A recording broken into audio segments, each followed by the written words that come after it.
Ray on here momentarily. Coming up is the National Sports Collectors Convention, and I have followed this for years. Hopefully we'll broadcast from this next year. It's the biggest, it's the best, and I can't wait to talk to Ray Schulte coming up here momentarily. Have you ever gone to a card show? Or I've been to them in the mall. I've seen them. I used to work in the mall, so they'd always set up on the weekends, but I've never really been at a collector's show. Did you cover any of those conventions back in the day? I didn't, but this is a 420,000 square foot card collector convention. I mean, wow. That's a lot. Wonder what my card is worth. Perspective, that's like 10 football fields. It is insane, and I've never been to the National. I've gone to, obviously, some of these card shows. Not only guests there that you can meet, get autographs and such, you're buying, you're trading, you're selling some of the biggest promos. Yep. A lot of people go to these card shows, the Nationals, just to get the promos. So how much is my Hulk Hogan wrestling card worth? $5 for you to take that card out the front door. Can I ask them? Yeah, sure. It's all about grading, rating. Like, what's the difference? Certain cards have a certain number of runs or printed editions. Well, that has nothing to do with the grading. Right. Well, the grading is the condition of the card. And, if you get a 10, if you get a 9.5, obviously it's more valuable. Like I have the Wayne Gretzky O-Pee-Chee card, which if it was a 10, I can't even tell you. I could probably not only fire you, but get you taken out of this world. That's how much. No, that kind of power. Would have that kind of money with the card. You don't. But I think it's probably about a 3. And I just bought it back in the 70s or 80s because it was the Wayne Gretzky O-Pee-Chee.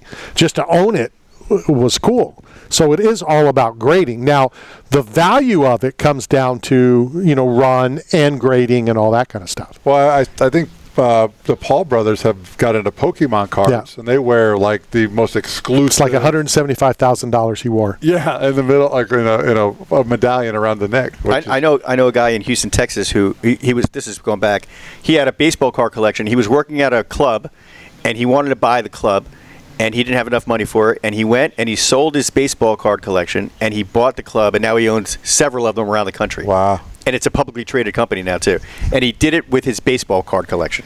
Wow. I made all the wrong decisions, back in 70s, 80s as I'm collecting, and I bought, and I kept all the stuff that's not worth anything, and I got rid of probably stuff that now is, or, you acquire and accumulate. It's like and the stock market. Yeah. Well, didn't you back then put the card in the spoke of your tire so it sounded like a motorcycle? No, I never Come did on, that. you never did that? I never did that. What are you talking about? Did you do it, Mike? Yeah.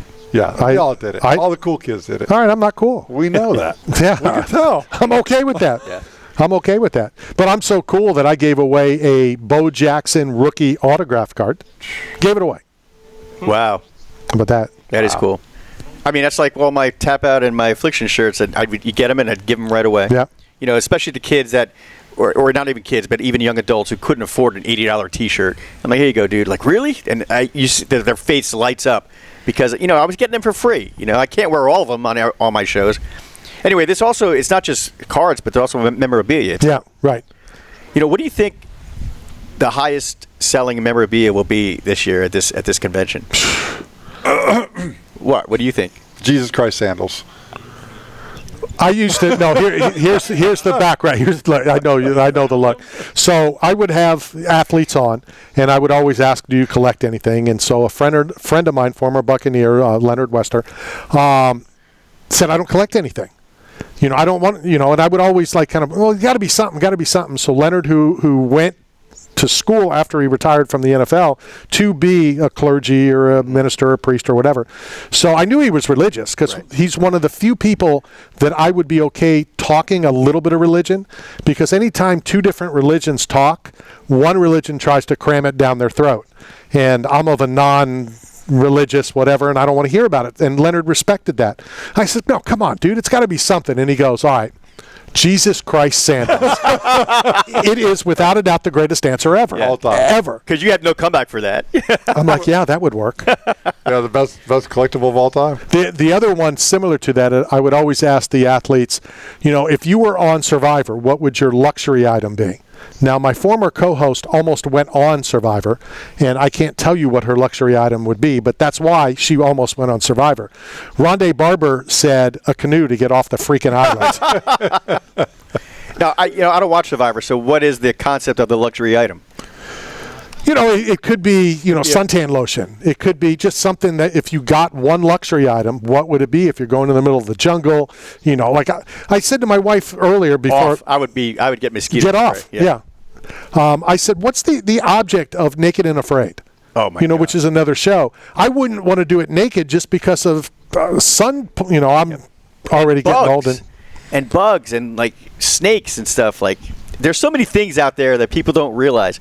Like I saw one episode of Naked and Afraid where a guy drank water out of a still pond and then had dysentery, had to helicopter him off the island. He was dying. Right.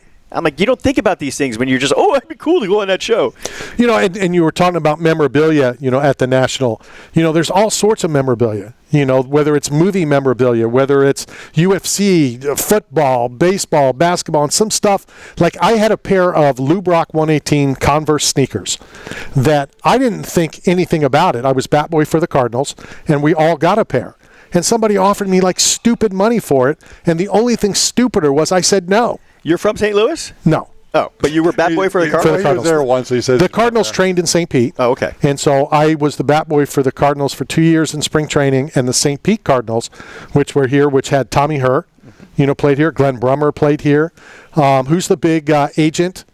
The two big baseball agents. Borjas? Yeah, Scott Boras was our third baseman of the St. Pete Cardinals. Lee Steinberg. Right. Well, they're the two that I always think of. He's not from Philly either, so. Scott was our third baseman.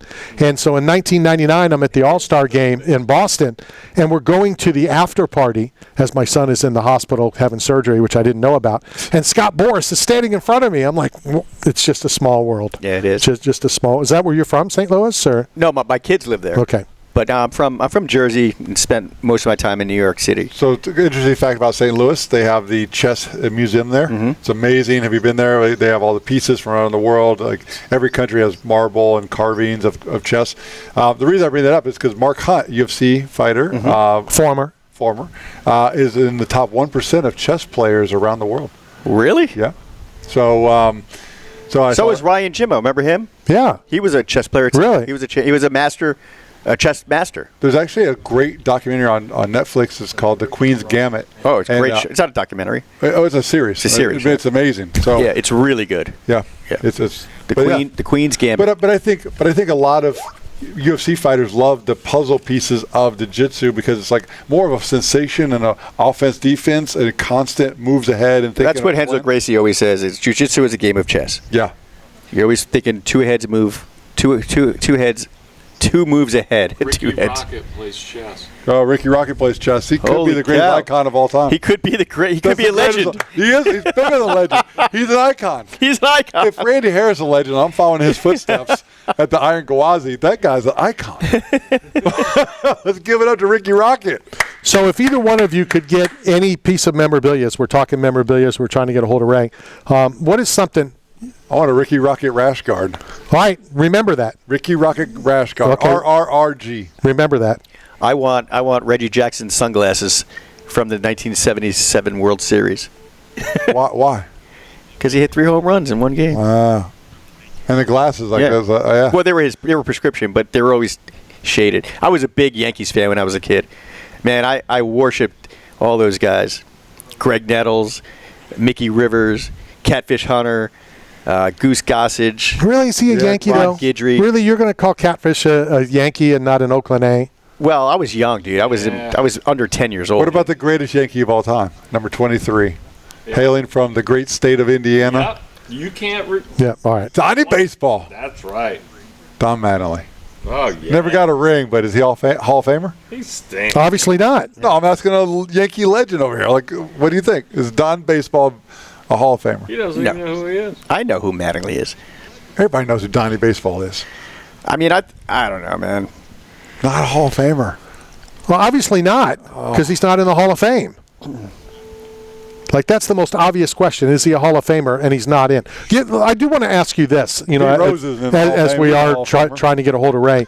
What is your thoughts on the veteran committees, in any of them? Any sport, even the UFC as well.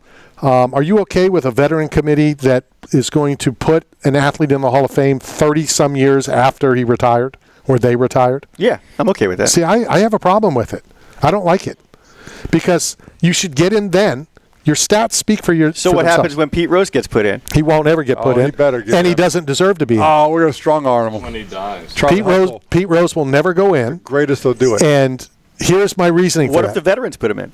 I don't think they will. I don't think they can, because he's not eligible for the Hall of Fame. When I was bat boy for the St. Louis Cardinals, there was a 30-foot long by 13 feet. I don't know. I've never seen a sign this big, talking about gambling. And do not gamble. You will be blah blah blah blah blah blah.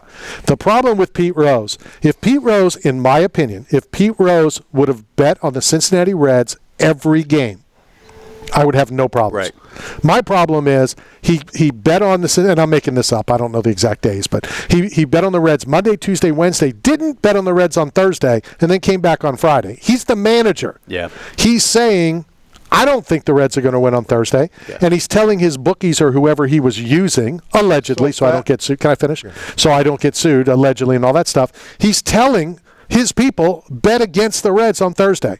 That's my issue. Yeah. And Pete Rose is one of my favorite players of all time. So if that sign is the biggest sign you ever saw, what do you think about this sign? Read it for the fans. They don't see it.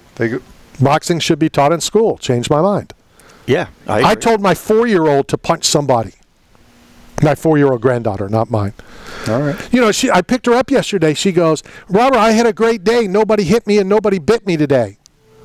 I go, well, what are you going to do next time somebody hits you or bites you? I'm going to punch them. That's what I got to do to Perry. If he punches me, I got to punch him back.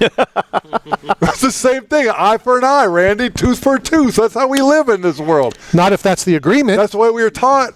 That's how we were grown. No, you said you would take a punch from Mike Perry. You didn't say I would fight Mike Perry. I want to give one back. I don't want to just take it. Well, that's not what you said. You know what? That's semantics. I know Mike well enough that I think Mike will be okay with it. Yeah, he is. He would be, for sure. But here's the stipulation that I'm going to put in. You have to be awake to throw the punch.